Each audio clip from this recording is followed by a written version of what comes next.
Welcome back, guys, and we are so excited doing this Thanksgiving series that we are doing, and I hope you have watched our previous two videos in which we are trying to rediscover the meaning of Thanksgiving in a biblical way. And today I am in Trisha's kitchen and she's sharing with us the stuffings grandma's recipe. It's grandma's recipe. And it's a family recipe, and she said that she will be happy to share her family secret recipe, the stuffing recipe with us. And so how are we going to do today? Okay, well, my grandmother was born in 1889, so I'm guessing this recipe has been around about 100 years, and probably it has morphed a little bit because I've maybe added some of my own preferences as far as the seasoning. But the basis of the recipe is cornbread, at least here in Texas or in the southern states. So I baked this cornbread on Sunday because you want it to be stale so that it will absorb flavors from the broth that make it or break it. And then I also made some biscuits yesterday and have let them sit out. My grandmother, for some reason, always mixed stale biscuits with cornbread. So, and so the only ingredients are the chopped celery and chopped onions.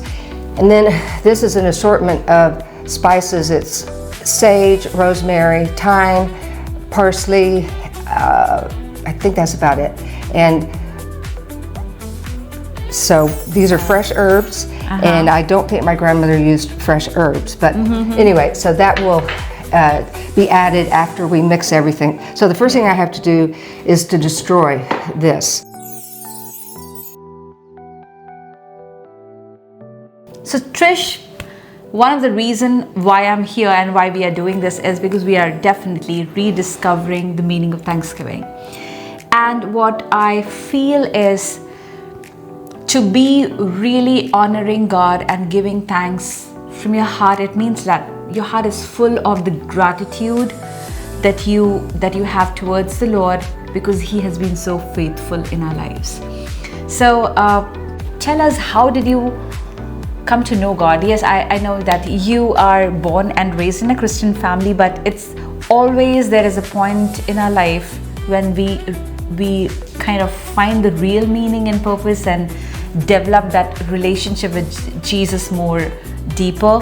So along with what you're teaching us here or sharing your recipe, can you just also share your testimony? How did you come to know the Lord?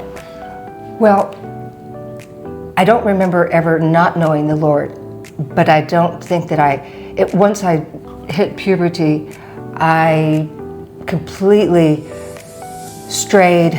We went to church, but I didn't really enjoy it that much, and I guess I absorbed a lot more than I thought, because when I finally returned, I remembered it all. But anyway, so I went through high school and college, and I stopped going to church at about 16, and I did not go back until I was 32.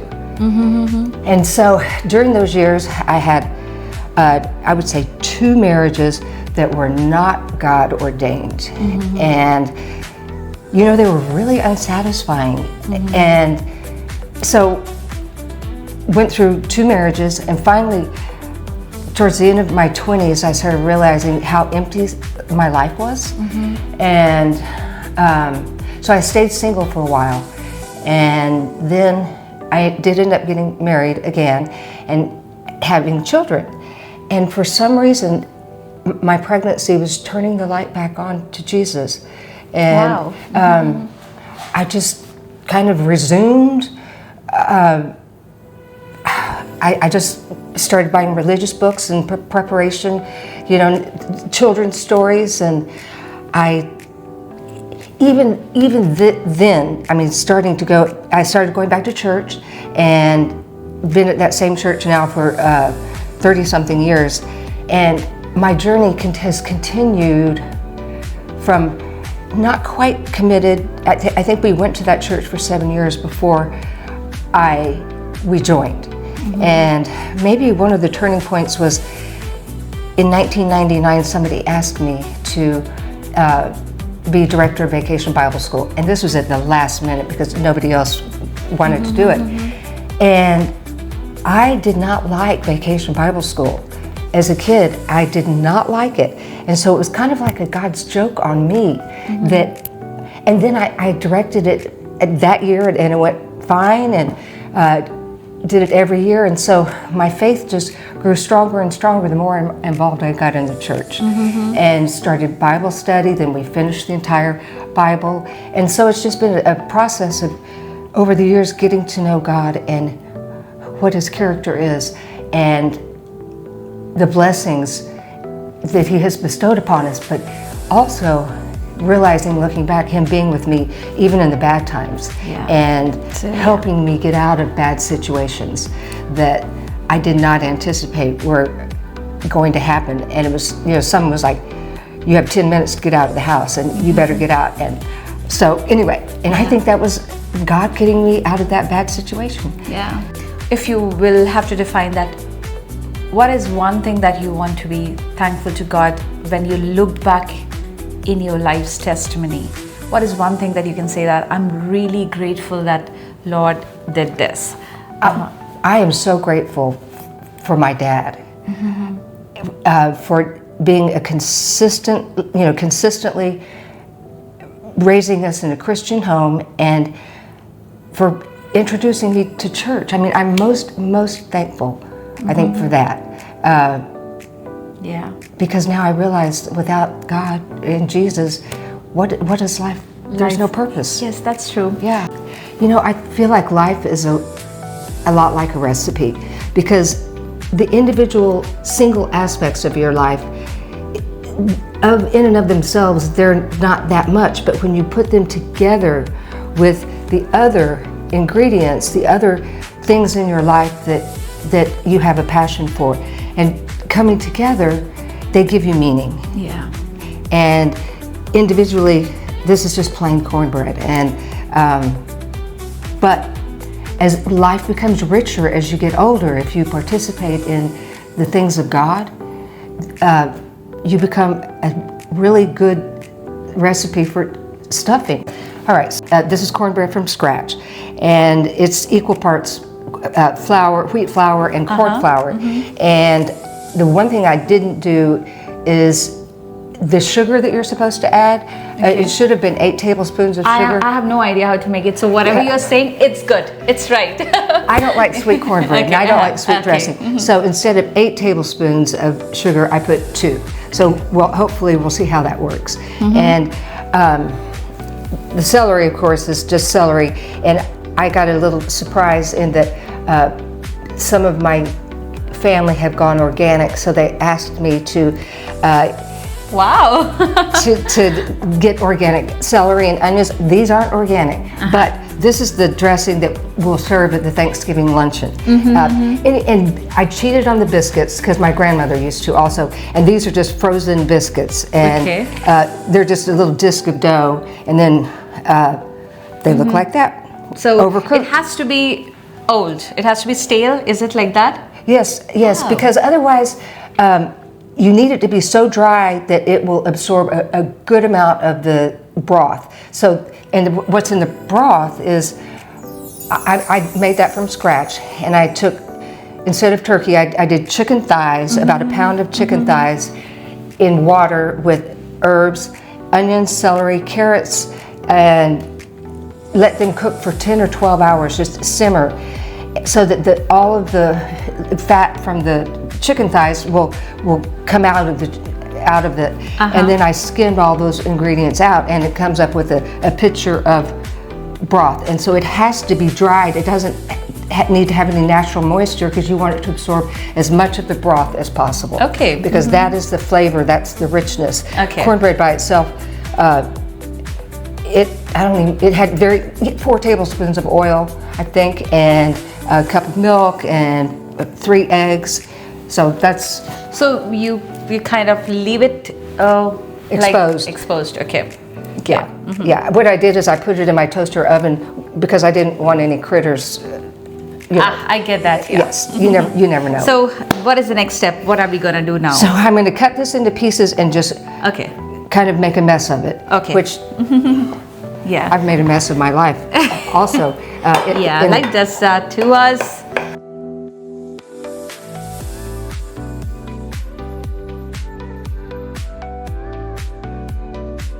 The different experiences in your life can make you into a much wiser person. Yeah. And that So God- you just have to break the bread. Okay. Right. So this is what I did in my 20s. I reconstructed my life, and Yeah. and I didn't like the outcome of that recipe. But yeah, it's like, see, if life is not broken like that, sometimes we feel broken, sometimes we feel that, why is this happening to us? But everything has a purpose. And if we don't go through those seasons of trials or of experience, it is not, so you did mention if it has to be stale. And if it is not stale, it's not that good. So it's sometimes our life experiences makes us more wiser and even make us more grateful to what we have now.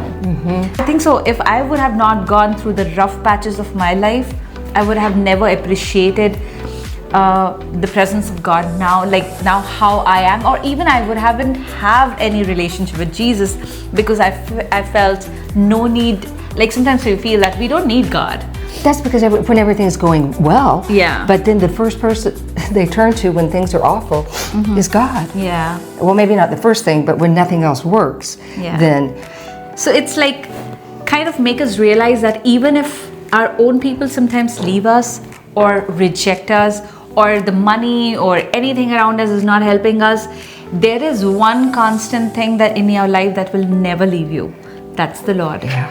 And I think so when we fail from the world, that is the time we kind of realize that how amazing is His love. It's not that God is making those circumstances happen in our life, but it somehow makes us realize that He is one constant thing that will never leave you. Yeah. So, yeah. yeah, He doesn't forget about us. And I picture angels rejoicing when we return to the Yeah. Lord. Now I need to saute the vegetables. So here we go. Let me get the butter going. So now I need to saute the vegetables, and I'm using a whole stick of butter to add some richness to the dressing. So have to get that. In our last podcast, we were talking about the sacrifices that the Israelites made, and the one part that was dedicated to God was the fat of the meat of the animal. So that's kind of what this is. It's a blessing that we have butter because it tastes so good, Yeah. and it just adds a distinctive quality to the dressing. That Yes. my grandmother actually would add the celery and onion in and cook it with the cornbread, but I would rather cook, yeah.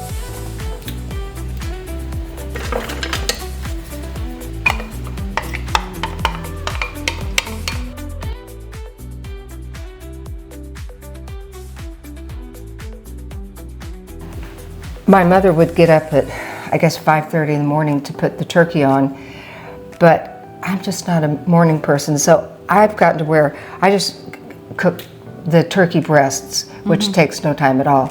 And also that's the stock that I made. I also use that to make the gravy because there's no fat really in chicken breasts. Yeah. And so I use that, and it makes a delicious gravy. So I feel that you cannot be truly and completely thankful to God until you really understand who the Lord is. You can be thankful about things, like sometimes we are just externally thankful for the materialistic things that the Lord has given to us, like, okay, the Lord blessed me with a car, the Lord blessed me with a good house, and it's kind of a conditional blessing. if there is any negative situation or a bad adverse situation that in our life, and we like, why Lord you're doing this, and we start complaining to God, and we think that Lord doesn't love us anymore. But once you really truly understand who He is and understand His true nature, then you will understand even when the Lord allows us to go through the hard times, it is for our good. Like it's the similar thing that right now we are allowing the vegetables to be softened, to actually go through that heat. Otherwise, it will never bring out the flavors out the way it needs to. It's the same thing with the cornbread that you were explaining, that it looks stale, it looks broken, you were breaking it, but without doing that, it will never be able to absorb the stock that we are going to put it into. It will not bring out the right flavors out. So I think so, when we understand and allow the process to happen, the life to happen to us, and if the Lord is allowing something, we know that even in that situation, the Lord is good. Do you remember in James it says, be thankful in trials? Yes. Thank the Lord for your hardships. Yes. The Word of God is so full of the wisdom of the Lord, and it makes us understand Him more deeply. So it says like, enter into His gates with thanksgiving and into His courts with praise. Be thankful unto Him and bless His name. For the Lord is good, His mercy is everlasting, and His truth endureth to all generations. So He's saying, enter His gates with thanksgiving and into His courts with praise. But what is the reason of doing that is because the Lord is good. Yeah. He's saying that understanding has to come that the Lord is good. That is His basic nature. He cannot go against His own nature. The Bible says in one place that He is not human, or He's not a man that He will change.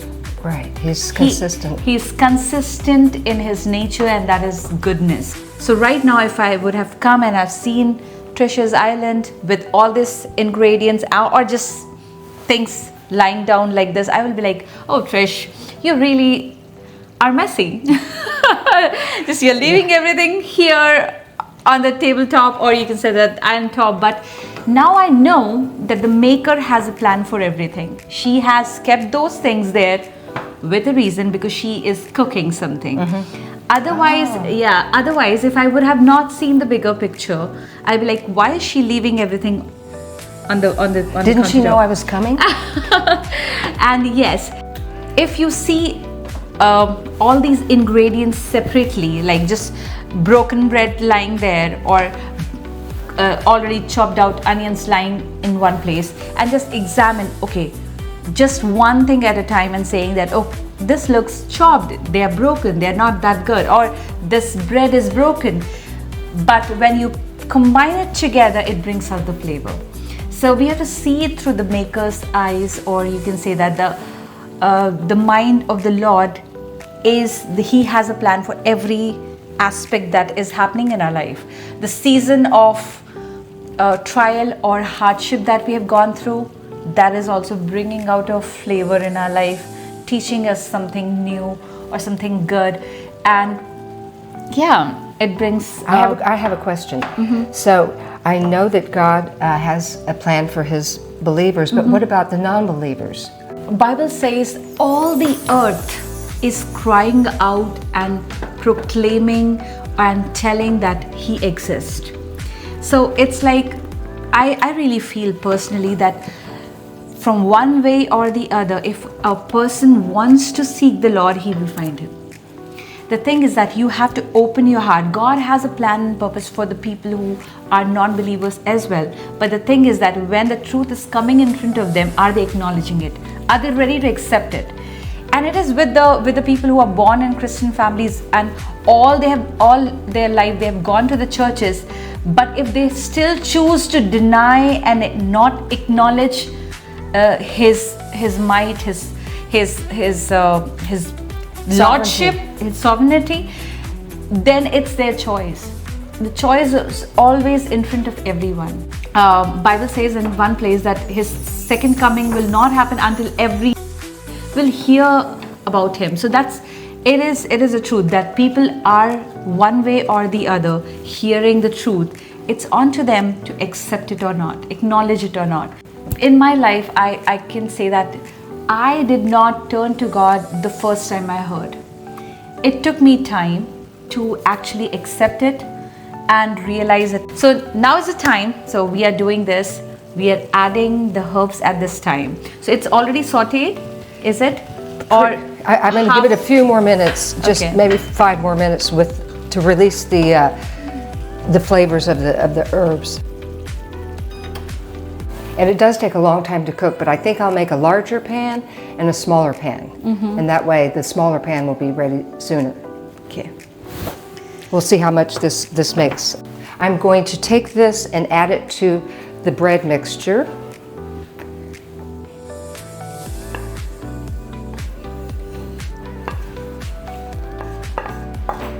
And if my dog were in here, she would want to lick the butter from the pan. But You don't want that. no. And what my mother would do is halfway through, like after the dressing had been in there 30 or 45 minutes, open the oven and take a taste to see if it needed more broth, more salt, more pepper, whatever. We do like a lot of pepper, and I think I'm going to add some more pepper. Pepper always makes me sneeze.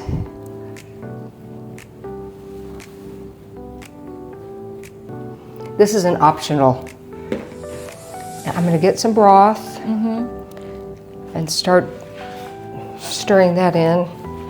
So when you were mentioning about different spices, different herbs that you're adding, oh my God, you're right. So I was saying that when you were mentioning about different herbs that you have added, I think so it's like herbs represents in a recipe or in a life, you can say that it represents a season of laughter, season of crying, season of just not happening anything, a boring season as well. But I think so that's why it is known as seasoning. Okay. I just There's a connecting. Yes. In Yes. Ecclesiastes 3, there's a time for laughing, a time for crying, Yeah. a time for weeping, a time for mourning. Yeah. Oops.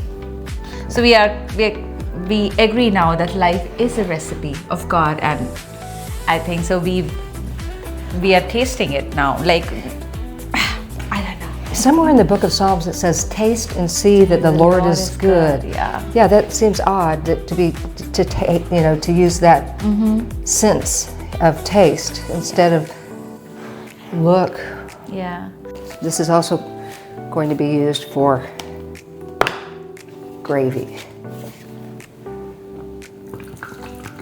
And you would be surprised how much broth this will absorb over time. At first it seems mushy, but then the longer it sits, suddenly it has absorbed everything that you've put in there. I think so that's because it's stale. If we have made a fresh bread and that, like we did that, it won't happen like that. It would take a lot less of that. So yeah, exactly. So if we normally you don't eat a bread like that, that is old, but here it has a meaning. Now keep in mind that she's from India, and this will be Nihar's first Thanksgiving here. And I'm glad that she's seeing what stuffing is, because I'm thinking if she had gone through the line at church and saw all these pans of brown mush, she might not have, she might have passed it by. But at least now, having seen what's involved, she might be willing to try it. Is there anything like this mush in India? I don't know. There might be, but I don't remember right now. And I don't know a lot of recipes, you can say that. So I know few recipes, but not all. So, and India is very rich in various, like we have So many so many recipes. different states will have their own recipes. So yeah. That's true here too. You know, barbecue and Yeah. this. Up north, they use white bread for their stuffing. And sometimes they put chestnuts or but pecans, mushrooms. But yeah, you can add like according to that, and different families must be having different recipes. So this is 100 years old recipe. So then we transfer everything to the pan. Okay.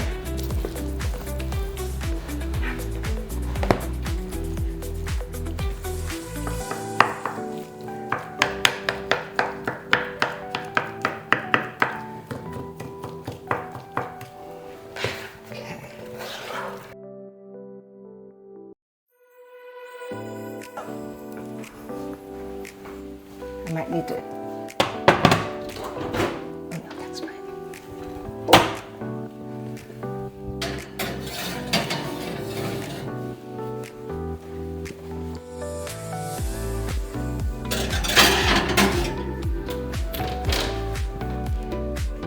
Okay, I'm going to set the timer for 40 minutes and we'll see how dry or what spices it needs.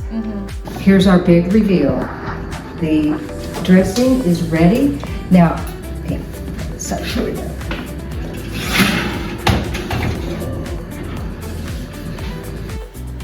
Wow, it looks good.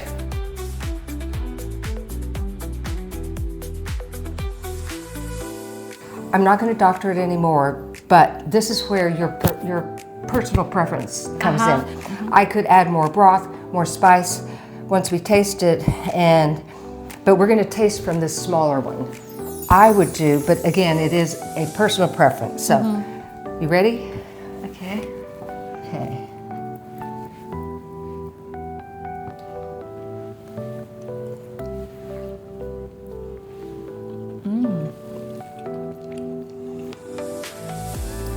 This is so good. It needs gravy. I would probably add more broth and stick it in the oven. And maybe more pepper. But I think that's about it. Yeah. Pretty good, pretty Yes. good. This Thanksgiving, I'm just happy and thankful to God for taking me on this journey and helping me become a better person, and the fact that I enjoy being His servant. I'm very thankful for that. Yeah. We can do that this Thanksgiving, is that we can just look back and see how faithful God is. And I think so, it will be a lie in our life if we say that we have no reasons to thank God. Yeah, right. We all can find reasons to thank God. And as Romans 8 says that, I think so 23 or 28, I guess, it says that all things work together for the goodness of those who love God. So it's yes, the good things in our life, even the things that are not very pleasant in our life, they all work together for the good. So just like this recipe, every ingredient had a meaning. A purpose. A purpose, you can say that, a purpose. And it was all bringing the flavors out together. And just now we tasted it, it was tasting good. It's exactly a life is. Everything that happened in our life, it is for our good. And it brings meaning to it. And we can just thank God for all ups and downs and good things, good days, bad days, good things that has happened to us or bad things that has happened to us. Everything has a meaning. So yes, you can find your own reasons to thank God. But yes, this is what we are doing this Thanksgiving. And we just want to say that Happy Thanksgiving. Happy Thanksgiving.